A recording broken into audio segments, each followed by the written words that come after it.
मन जाहिरा च्यो मिलई सोबर, सहज सुंदर सावरो, करुणा निधान सुजानशील, स्नेह जानत रावरो। एहि भांति गौरी असीस सुनि सिय, सहित ही हरसियली, तुलसी भवानी पूजी पुनि पुनि, मुदित मन मंदिर चली। जानि गौरी अनुकूल, सियहि हरस न जाय कही, मंजुल मंगल मूल, बाम अंग फरकन लगे। हृदय सराहत सिय लुनाई, गुरु समीप गवने दो भाई। हृदय में भगवती सीता के प्रेम और सौंदर्य की सराहना करते हुए अब श्री राम और लक्ष्मण गुरुदेव के चरणों में प्रस्तुत हो जाते हैं। राम कहा सब कौशिक, पाहि सरल सुभाव, छुवत छल नाही। श्री राम जी ने सारा वृत्तांत अपने गुरुदेव को बता दिया। इससे हमें एक शिक्षा और मिलती है, अपने माता पिता और गुरु से कभी कोई बात ना छिपाओ। क्यों?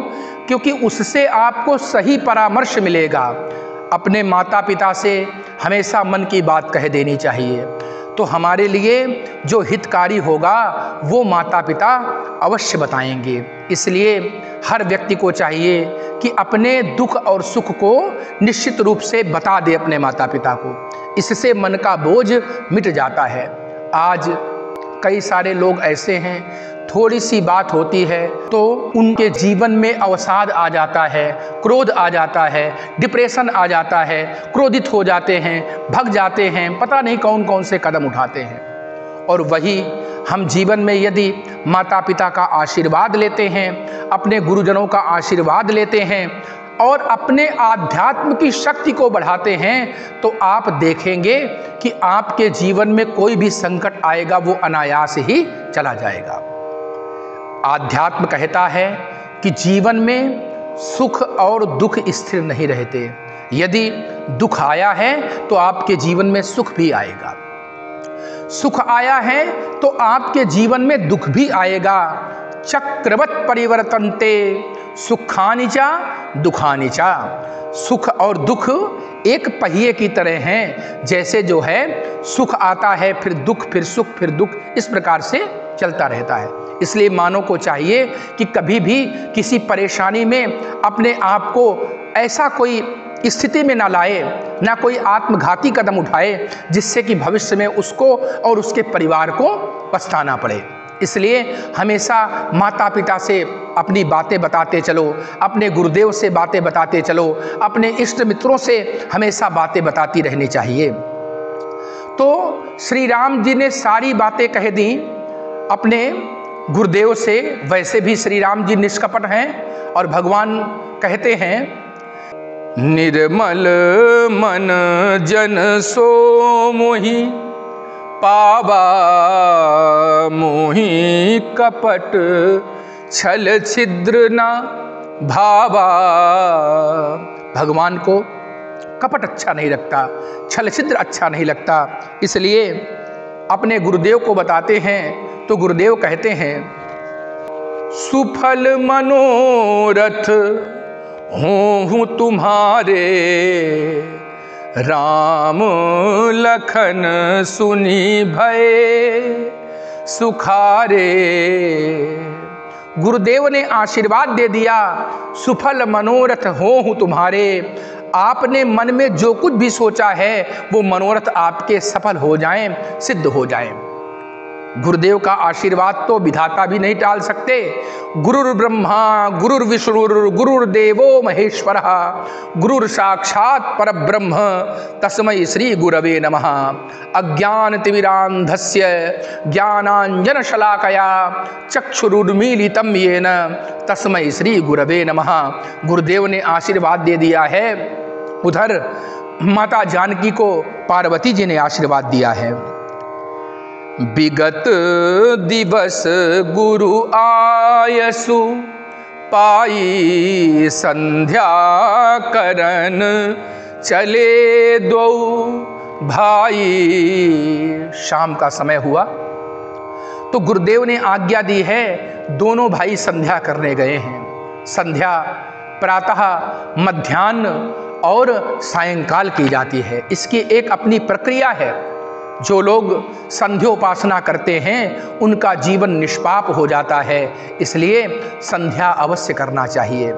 उसमें सूर्य का पूजन, गायत्री का जप इत्यादि इत्यादि अवश्य करना चाहिए। एक संध्या और होती है जिसे अर्धरात्रि में करते हैं, उसे कहते हैं तुरीय संध्या। शाक्त संप्रदाय के जो उपासक होते हैं वो उस संध्या को करते हैं, परंतु संध्या न करने से पाप लगता है। इसलिए कहते हैं समयतः संध्या अवश्य करनी चाहिए, क्योंकि संध्या हमें परमात्मा से जोड़ती है, हमें प्रकृति से जोड़ती है। इसलिए हर व्यक्ति को चाहिए कि प्रातः, मध्याह्न और सायंकाल संध्या करे। निश्चित रूप से वो जो है संध्या जब करेगा तो परमात्मा की कृपा प्राप्त होगी। गायत्री मंत्र का जप करे, इससे तेज प्राप्त होता है। सूर्य को प्रणाम करे, सूर्य को अर्घ दे, इससे तेजस्विता, लालित्य, ज्ञान, आरोग्य प्राप्त होता है। और जो लोग समय से संध्या नहीं करते उनको निश्चित रूप से पाप का भागी बनना पड़ता है। इसलिए गुरुदेव ने आज्ञा दी है और दोनों भाई संध्या करने गए हैं। संध्या करन चले दो भाई। गुरुदेव की आज्ञा पा करके दोनों भाई संध्योपासना के लिए चल दिए हैं। इधर प्राची दिसी ससिउए सुहावा, सिय मुख सरिस देखी सुख पावा। पूर्व दिशा में चंद्रमा उदित हुआ तो भगवान श्री राम लक्ष्मण से कहते हैं कि घटई बढ़ई बिरहिन दुखदाई, ग्रसई राहु निज संध्यहि पाई। अरे ये चंद्रमा सीता के समान कभी भी नहीं हो सकता, क्योंकि ये तो घटता बढ़ता रहता है, बिरही लोगों को दुख प्रदान करता है और समय आने पर राहु इसको ग्रस लेता है। कोक शोक प्रद पंकज द्रोही, अवगुण बहुत चंद्रमा तो ही। इसलिए तुम्हारे मुख का वर्णन सीता के मुख के समान कदापि नहीं हो सका। इसी प्रकार से सीता की प्रशंसा करके भगवान श्री राम अब शयन की ओर चले हैं। इधर विगत निशा रघुनायक जागे, बंधु बिलो की कहन अस लागे। प्रातः भगवान श्री राम सूर्य की ओर देख करके कहते हैं, हे लक्ष्मण देखो, पूर्व दिशा में सूर्य भगवान उदित हो गए हैं। ओए ओ अरुण अवलोकहु, ताता पंकज कोक लोक सुखदाता। हे भैया, हे लक्ष्मण, पूर्व दिशा में भगवान मारीच, भगवान मार्तंड उदित हो गए हैं, जिनका कि संपूर्ण संसार जिनके प्रकाश का आस्वादन करता है। तो भगवान श्री राम के वाक्यों को सुन करके लक्ष्मण जी कहते हैं, अरुणोदय सकुचे कुमुद, उडगन ज्योति मलिन, जिमि तुम्हार आगमन, सुनी भये नृपति बलहीन। हे प्रभु, जैसे सूर्य का प्रकाश जब संसार में फैल जाता है, सूर्य जब उदित हो जाता है, तो तारागण और चंद्रमा की ज्योति अपने आप मलिन हो जाती है। ऐसे ही इस धनुष यज्ञ में देश देशांतरों के, द्वीप द्वीपांतरों के राजा और महिपाल आए हुए हैं, परंतु जैसे सूर्य माने आपका जैसे ही प्राकट्य हुआ, जैसे ही सूर्य रूपी श्री राम इस सभा में आए हैं, सब तारा, सब चंद्रमा, जितने भी रात्र के नक्षत्र हैं, वो सब जो है मलिन हो गए हैं।